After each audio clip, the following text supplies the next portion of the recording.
As you can see here, I've got an absolute mountain of provisions. Our week charter was cut a day short, so I've got a lot of food to play around with. I'm not sure if you've ever seen that Ready Steady Cook show. I absolutely loved it. That's what this is reminding me of. Having a bunch of random ingredients, not knowing what you're gonna make, but you're gonna create something incredible. So stick around to see what I make, because I have no idea. 30 minutes prior.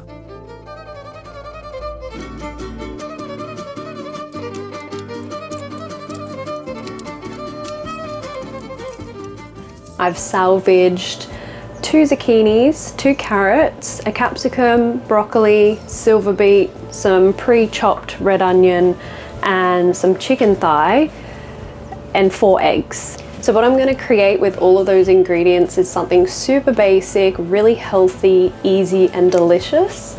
I'm just going to make a chicken thigh veggie rice bowl. So let's start off with the rice. I've found the best ratio is 1 cup of rice to 1.5 cups of water. Sometimes I rinse it, other times I'm not too bothered. Let me know your thoughts in the comments if you rinse your rice. So I've got 1 cup. And then 1.5 cups of water. And then you just bring it to a gentle boil. Once it gets to a boil, I'll lower the heat to simmer it. And once the 10-minute timer goes off, I'll put it to the side with the lid still on. We've got a really good Japanese friend and he said you never lift the lid. So keep the rice covered at all times. This is what I do every time. If you have a different method of cooking rice, let me know, but this works perfectly for me every time.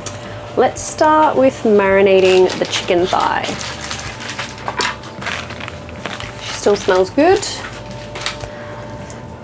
Right. So I usually like to cut my chicken against the grain.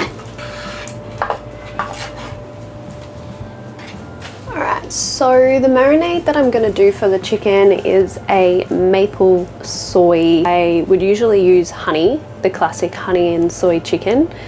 But we've run out of honey from the last charter, so I need to restock on that. Soy, soy, soy.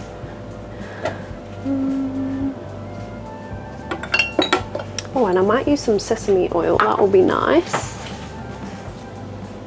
Soy and maple. So this is just rough measurements depending on how much chicken you have. But I'd say like a tablespoon, like a decent drizzle. Give it a little bit of sweetness. A good dash of soy. Because this is actually going to marinate your veggies when you start cooking everything together. Sesame oil, and your good old salt and pepper.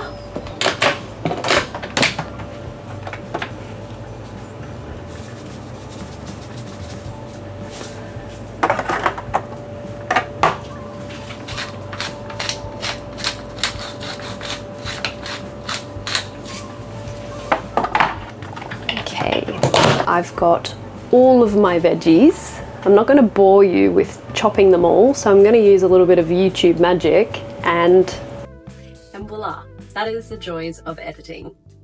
So since we have all of our lovely chopped rainbow vegetables, I'm going to get cracking on with the chicken. So let's start cooking that on a medium to high heat. I am obsessed with cooking with this ghee. As you can see over in the corner, that's what this is, because I go through so much of this. I had to order a big bucket. Sole ghee, grass-fed from Byron Bay. I love it.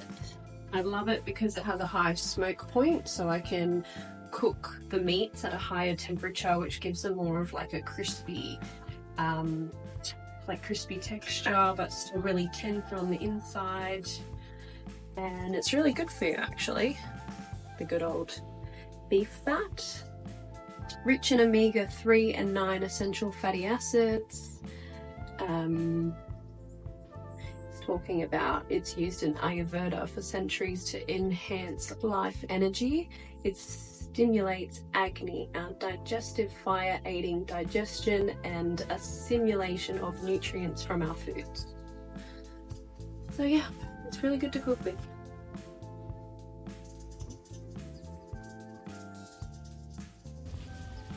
I've actually turned the temperature up to the highest setting because since it is a stir fry, I want it to be cooking on high heat fast. The grand reveal. Ooh, looks good.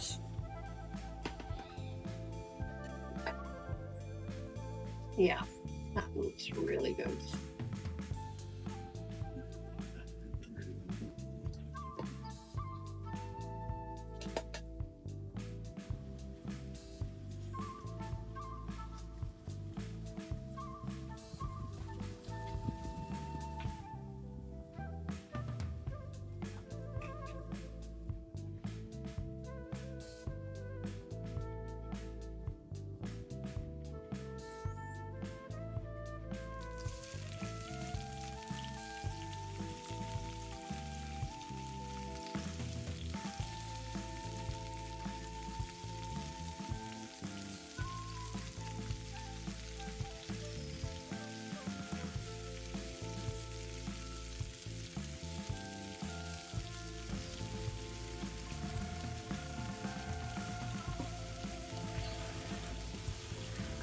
You can see the veggies are starting to cook a bit now.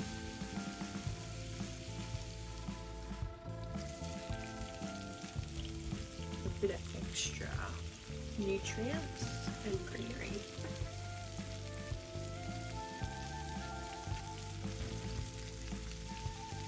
The silver beet will cook very fast, so that's why it needs to be added in at the very last minute.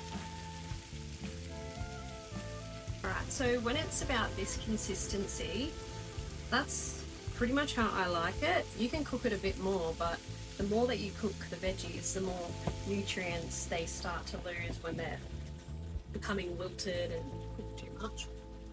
Yeah. That carrot is so yum.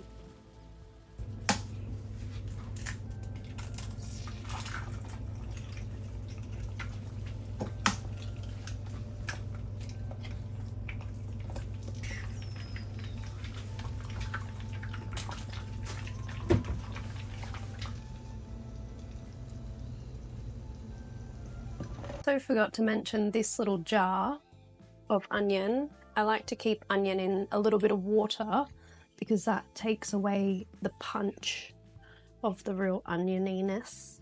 So I'll just sprinkle it around the side. There's a nice little garnish. So yeah, that's a hack. If you don't like the strong onion flavour, keep it in a jar with some water. And there you have it, my maple soy chicken made from the leftovers in the fridge. Oh yeah.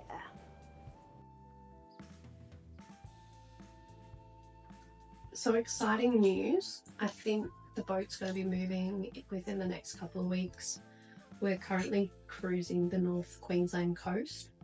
So hopefully I'll have a little bit more ocean-based content, but for now I'll just keep whipping up recipes and sharing them with you. So thanks for watching. If you're still sticking around, I appreciate you and have a good day.